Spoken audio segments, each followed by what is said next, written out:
From downtown Scranton, this is Northeast Current.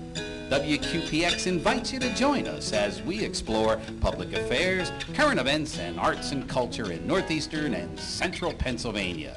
Now, let's meet today's guests on Northeast Current. Welcome to Northeast Current. My name is James May, and I'm the Regional Press Director for the Pennsylvania Department of Transportation. I'm Mike Toludo, Safety Press Officer here at PennDot District 4. We are here in what we refer to sometimes as the belly of the beast. This is the Traffic Management Center here at PennDot, where we're able to keep an eye on what's happening around the area. During a major snowstorm or incident in the area, this becomes our Incident Command Center. And this becomes a hub of activity with everyone from the National Guard to people who are monitoring the cameras. The CBs and the radios are here with us. And so it's just a good way for us to keep an eye on everything that's happening around the area in order to keep the public safe when they're traveling on the roads. Another way that we work to keep the public safe when traveling is through a number of initiatives that we have throughout the year.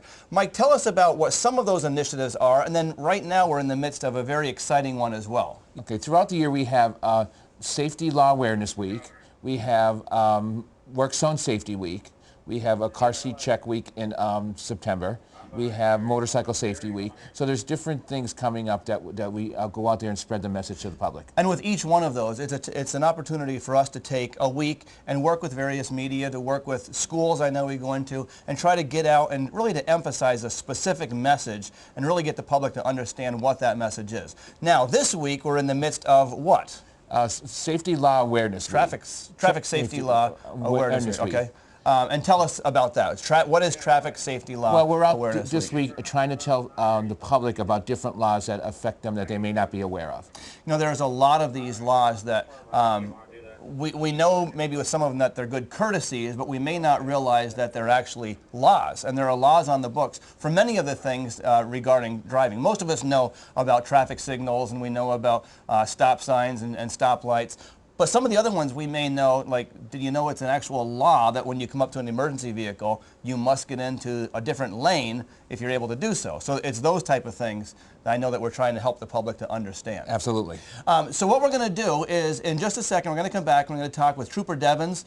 She's with the Pennsylvania State Police, and she's going to talk about some of the laws that are on the books and the enforcement side of some of these laws for Traffic Safety Law Awareness Week. Okay, we'll be right back.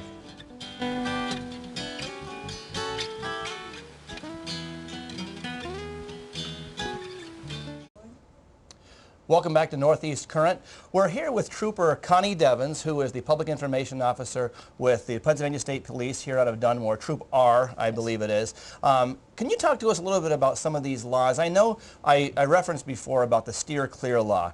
I imagine this is one that is very, very important to the Pennsylvania State Police. I know that there was an incident here recently where a car was hit that was behind the state police vehicle that then ended up hitting a state trooper. He wasn't injured real seriously, but he was thrown down over the bank. And so this Steer Clear law, I imagine, is really important for the Pennsylvania State Police. What can you tell us about this law, especially from the enforcement side? Well, obviously it's very important for our trooper safety out there on the road, but it also refers to any emergency, a tow truck operator, an ambulance, a fire truck, anything of that nature. People are required to move into a lane that is not adjacent to that emergency response area. And what if you're not able to? I mean, I know sometimes, you know, you have a semi-truck on your left. What happens if you're not able to move into a lane that's not adjacent to the vehicle that's broken down there? If it's not safe to move, you need to slow down, Okay. reduce your speed, and proceed cautiously past the area. And that's one of those laws that I've always heard it's sort of, you know, a courtesy to do to move over, but I think it was back in 2006 that it was actually made into a law that was passed, that if you don't do that, and when they determined that you could have and should have moved over and you chose not to, but it's actually a law that's on the book, and there's some penalties and fines. What is the enforcement side of it if you choose to not adhere to this law? It is a summary traffic citation, Okay. That you can receive, but again, any emergency response can make a report to us. So it doesn't necessarily mean that it was a trooper standing alongside the road.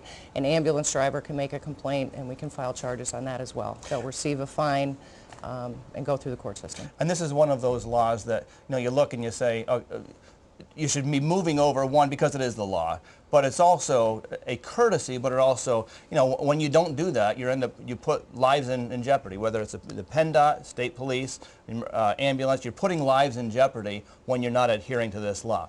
Some of the other laws that I know that are on the books that maybe people don't realize are actually laws that are also pertaining to safety, the windshield wiper law. I understand that is a law, correct? And what can you tell me about that? Yes. First of all, if you have your, if you're using your windshield wipers, even intermittently, your headlights have to be on. There's a reason that the visibility is diminished because of weather, you know, whether it's rain, snow, fog, and we want to make sure that everyone is visible to other vehicles that are out there on the roadway. That's one that, you know, when I turn my headlights on, it really doesn't help my visibility. Am I correct in saying that what I'm doing is really helping so that other people can see me, probably even more than so I can help other people? Is that pretty accurate? That's correct. And I notice motorcycles always have their headlights on because they understand the importance of people seeing them, and that's why we have this law as well. So this is a law on the books as well. That's correct. Okay. Snow on the top of vehicles, again, it's good courtesy, but I understand it's a law as well. Yes, it is. You are required to clear snow from all of your windows and from the top of your vehicle. If that snow or ice falls off and strikes another vehicle, strikes a pedestrian, and causes death or serious bodily injury, you can be charged for that. I was just reminded of this law yesterday.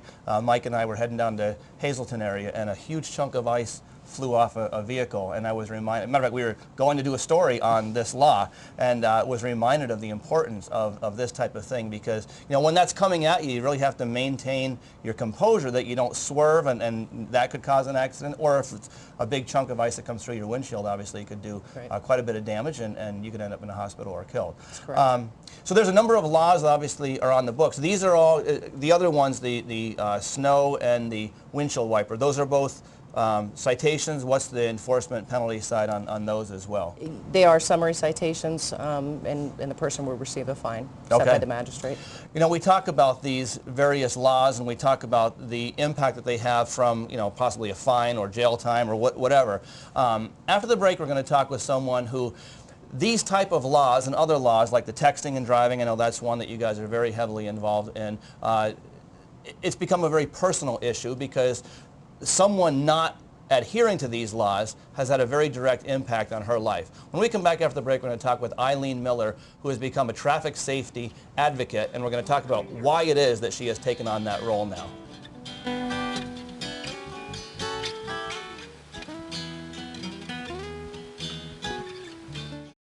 Welcome back to Northeast Current. I had the privilege of serving in the military for 7 years and served over in Iraq for a little bit. However, the scariest day of my life did not occur in Iraq. It occurred on February 16th, 2011. That was the day that my oldest son turned 16 and drove his car down the driveway and hung a left onto the road. Because you realize how scary it is when our children get behind the wheel and start driving. I think that every parent's nightmare is getting a visit or getting the phone call from someone saying that our son or daughter has been injured or killed in a traffic accident. Eileen Miller, you actually unfortunately went through that horrific experience, and you've now taken that and you've become a traffic safety advocate because of what happened with your son. Tell us a little bit about that and what is driving you to do what you do now. Well, on July 5th of 2010, unfortunately, that happened to me. My life was forever changed. 2 state troopers came to my home and told me that my son was killed by in a car crash. We didn't realize till later that it was from a distracted driver. A semi had crossed 2 lanes of traffic on Route 33 down in Saylorsburg, crossed the grassy medium and hit him head on. And I couldn't even identify my son's body. I did not.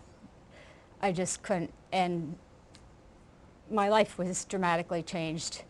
And as we started finding out, you know, what had happened in the events, that a cell phone was involved, that I took the mission on. And you never realize that such a tragedy is, you know, it's just something 100% avoidable, 100% avoidable, that you then have to go and do something about it.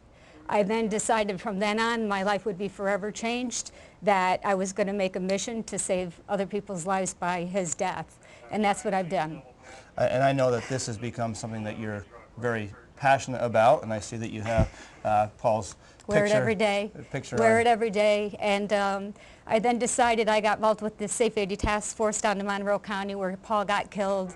He got killed in a construction zone, which I know you guys are passionate about because you lose your workers in that.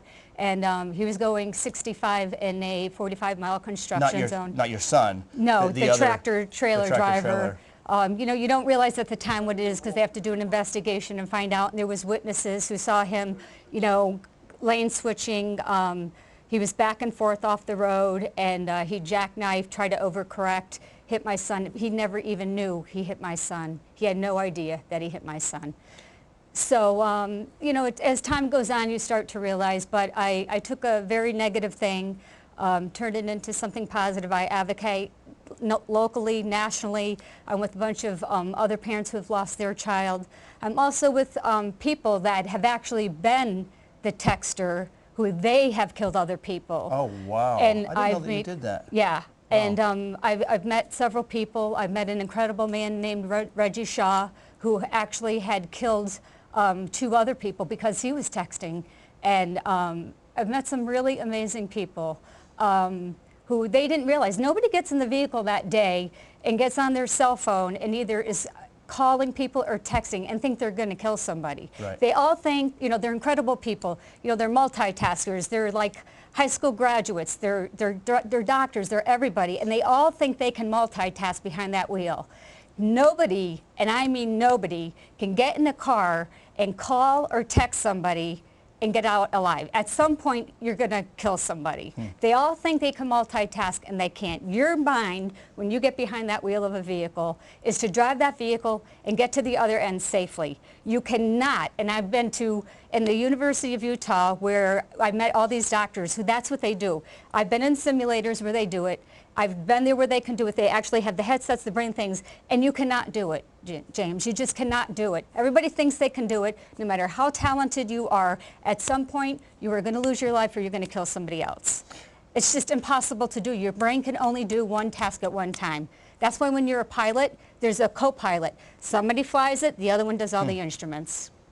I was talking with my son recently. My second son is now getting his permit and just got his driver's license about 2 weeks ago. And I was telling it, we were talking about before he got his driver's license. I said, you know, every morning, usually Mike goes through the news clips and pulls up different clips. And it is so sad when you see young people losing their life. And it's, you know, every week we're pulling up different stories of someone who was killed or injured on the state road. And all too often, it's the same theme that you see across. Phones. And I tell my kids, I said, put your phone in the back seat because I want them to have that for emergencies. But it's instinct when it beeps or buzzes to look over and to glance at it. Every time they hear that ping, they get a shot of dopamine off their brain, and they got to reach for it. They got to go. It's like an addiction. It's like a drunk wanting to have it. It's like a drug addict getting that drug. If they post something on Facebook, they want to hear that ping. It gives them gratification. They got to have it. Believe me, you know, once my son died that day, you know, I didn't realize then, but everybody was posting on Facebook, you know, I'm sorry. I didn't want to see any of that. My son was already dead at that point. There was nothing I could do for him but to go to the hospital because they weren't sure if it was him. They knew it was his car, my husband's car, but they weren't 100% sure. I gave them markings for him, but they're like, they're not on him. Well, because he got out and he was dragged across the highway, so all of that wasn't on him. But I wasn't sure, but I thought at this point, we believe it's him, but nothing mattered at that point. There was nothing you could do at that point. But everybody thinks they need, just like when there's a crash and somebody's killed, you know, right away everybody wants to go take pictures and all that. Think of that family. Don't pull out your cameras, everybody, and start taking pictures of a crash and start trying to upload it on Facebook. Everybody's so darn addicted to their phones and they need to know information. Think about that family and what they're going to see on the internet before you get that information. I didn't know my son was taken out of that vehicle and dragged across that. You know how I found out? It was on the internet before I even got to know my son was taken out of that car. He was how old when he passed away? He was 21. He was going to be 22 in August. He got killed in, So I didn't even get to know before the state troopers told me what had happened. I had already found out because people were calling me saying his crash is on the internet before I even got to know. So much stuff that we don't even think about. Right. It's all about social media today. Right. And that plays into the whole idea of kids today, like you said, they got to know, they got to know, they got to know. Are addicted to it. Addicted. And you know, looking over at the phone when they need to be putting it away. Right. Turn it off. Don't even turn it on. When you're in the vehicle, don't even think about putting it, just turn it off. You don't need to know. Your life is more important. And you have to think when you're in that vehicle every day, is it worth me killing myself or is it worth killing somebody else over it? None of that is more important than your family. None of that is, no text, no email, no phone call is worth a life. None of it. I told my son when we were going through all of the things that we see, I said, buddy, you may pass your driver's test, but you need to remember PASS, and it's sort of an acronym we came up with as we were talking. Phone goes in the back seat. Alcohol, don't drink. Phone, let me add one more to that. Phone, put it in the back seat and turn it off. Alcohol, don't drink and drive. Speeding, slow, make sure you slow down. And seatbelt.